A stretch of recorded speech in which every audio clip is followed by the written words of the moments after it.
It's RV inspection day, and today we are in Sanford, Florida, and we are going to inspect this 2021 Jayco Greyhawk 30Z. Now, this may look a little familiar. We've done recently an RV with this same floor plan. Let's see if you can find it. Now, stick around. We don't know what we're going to find. You don't know what we're going to find. Maybe we'll find nothing, but we're going to let you know at lunchtime and the end of the day. So we're going to get to work now.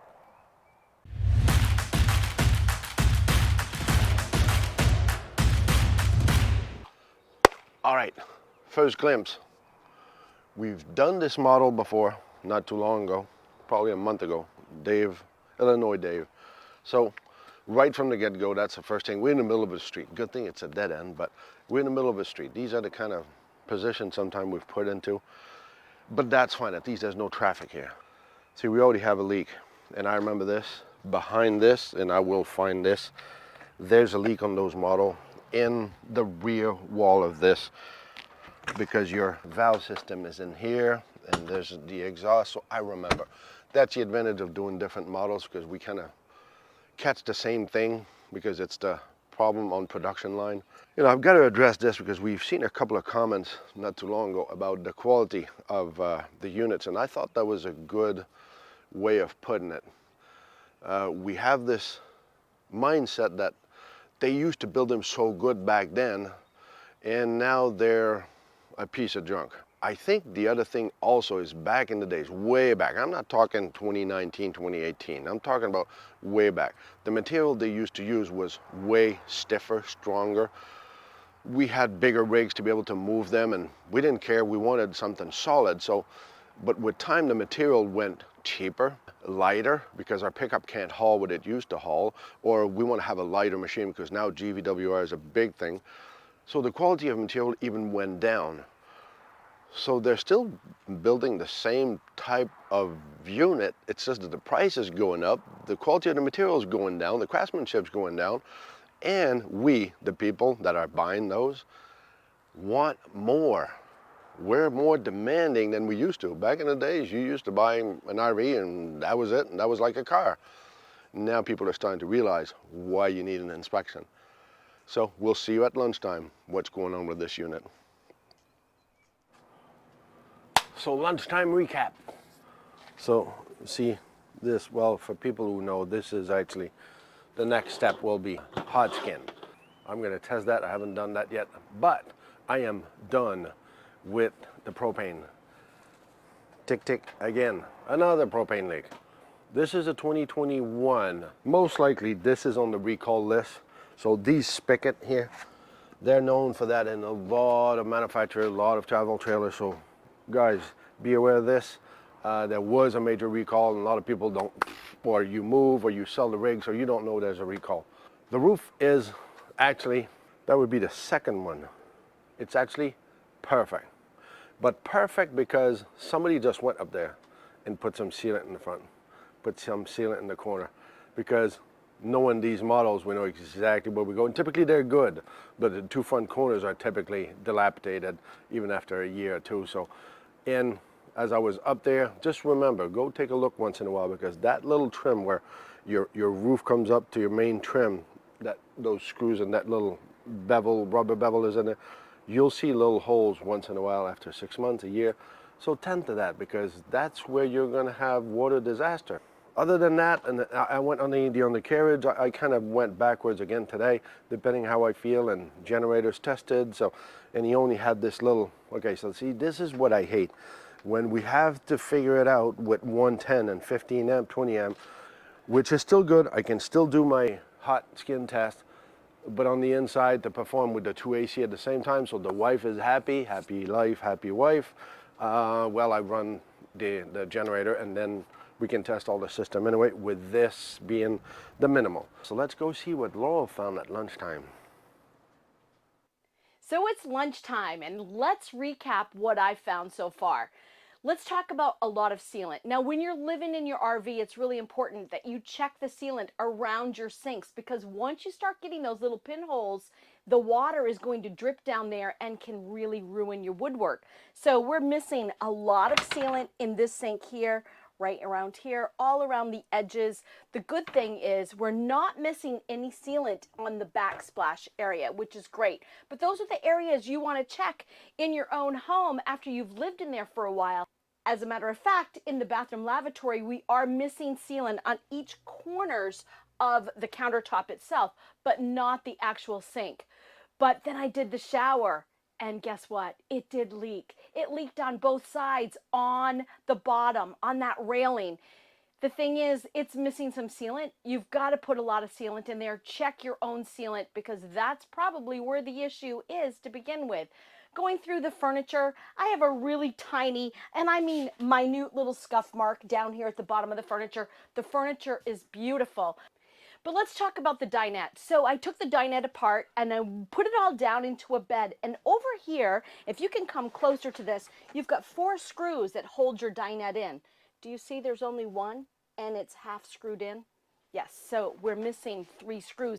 So while we're right here talking about the dinette and we're in this area, when we got here today, the windows were all open. All the windows were open, pushed out. This one right here, in order to get it back in, Pierre actually had to push from the outside because the little screwing mechanism has stripped of its little gear.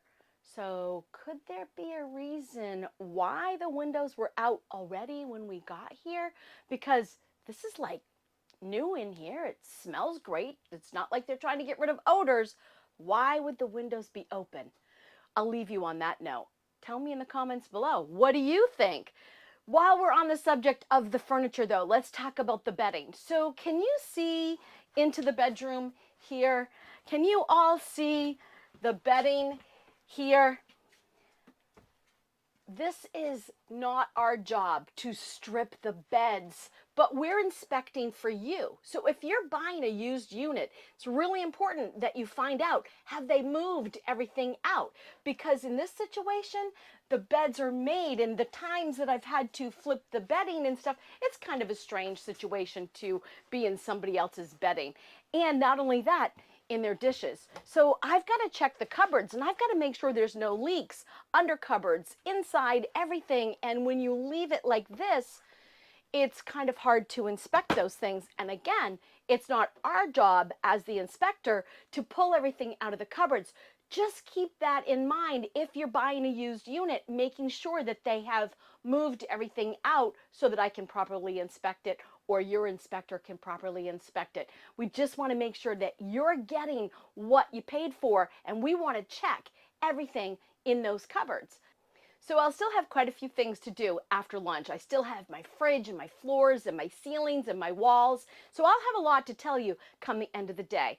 If you like our videos though, we would love it if you'd give us a thumbs up, like it, share with your friends. They might want to see our videos too. And don't forget to hit subscribe. It's free. And if you don't know what to comment, just put C4BO, comment for Blue Ox. See you after lunch. Cool. End of the day. No, this is nice. We're here. I got something there. I'm just going to show you. But see, just here. This is a year old, 2 years old. I'm not noting this, but I'm just telling you. See, keep an eye on yours. This might happen. See, that's probably one of those cheap sealant that has a lot of water base in it, and it's a piece of crap, but it's cheap. So we'll use this one to do the rigs and throw them out the door. So you got to keep an eye on this, guys. So the other thing is, nobody's fault. This is a bulb seal. So when this comes up, it seals from this. Well, see, this is actually ripped off. So it's just getting ripped off. Does it do the job? Kind of, sort of, but there's a reason why it's here, because there might be a way to have water in there. So it's a little detail, and up there we won't see it from here, but there's a little bit right here on this trim at the end. So there's a junction there, there's a sealant. Other than that, guys, that's what Laurel was saying. We're kind of flabbergasted. This is overall nice. Yes, I do have propane leak. Low tire pressure on one side, so little details. But little details that if you pick this up, and I'm gonna give you in on a little secret. If you take this up and somebody sold this to you, this seller also asked me, well, I don't know much about inspection, but what do we do? So she's trying to tell me that she doesn't know, but she actually knows. She's just asking a question without asking a question. What do we do once they know what's wrong? If something's wrong with this, do we negotiate the price? Do they go fix it up? Do the seller typically fix it up?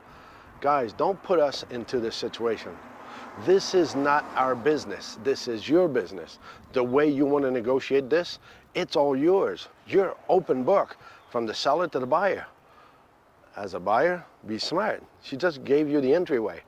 You want to save money? If it's worth it, save double of what you think it's going to cost. But please don't put us in the middle. So that's it for me. Hopefully you learned something out of this one. Has nothing to do with the inspection, but let's go see inside if Laurel had some drama that I didn't see or noted or that we didn't talk about. Let's go see her. It's the end of the day. We have stowed up this unit. We're heading out to Moab. Want to go to Moab, honey? Let's go. We've got the keys, and we like to talk about stow and go. So we've stowed in the slides, and yes, it's a Class C. Yes, you do want to be able to get to the fridge and your stove, the bathroom. You can even get to the bed, which is great because it's right here at the end. So does this meet stow and go capacity? Absolutely, 100% it does. So the things that I have found today, come the end of my day, I've already talked to you about lunchtime, but let's go forward. It has been a great day. I can tell you, for on the inside, I found minor stuff, nothing major. Of course, I told you about the shower leaking. It's major if you let it just sit there, but you're going to put sealant. So the small things that I found come the end of my day, I went through my refrigerator. Yes, it was not turned on for at least 12 hours. So was it as cold as it could have been? No, but does it work properly? Absolutely. I've gone through all of my electrical systems. Everything was great. And then I went through all the rest of my furniture that I had at the end of the day. I did find one small tear in the co-pilot seat. No one can see it until they actually recline, and then you see the tear. But other than that, this has been well maintained. Now, they didn't take it out very much because one of the partners didn't really enjoy RVing. Can you imagine? Can you imagine not enjoying RVing? But that was the case. So they really took well care of this unit, and I think that our buyer is going to be pretty dang happy in the end. So on that note, it's not about the destination, it's all about the journey.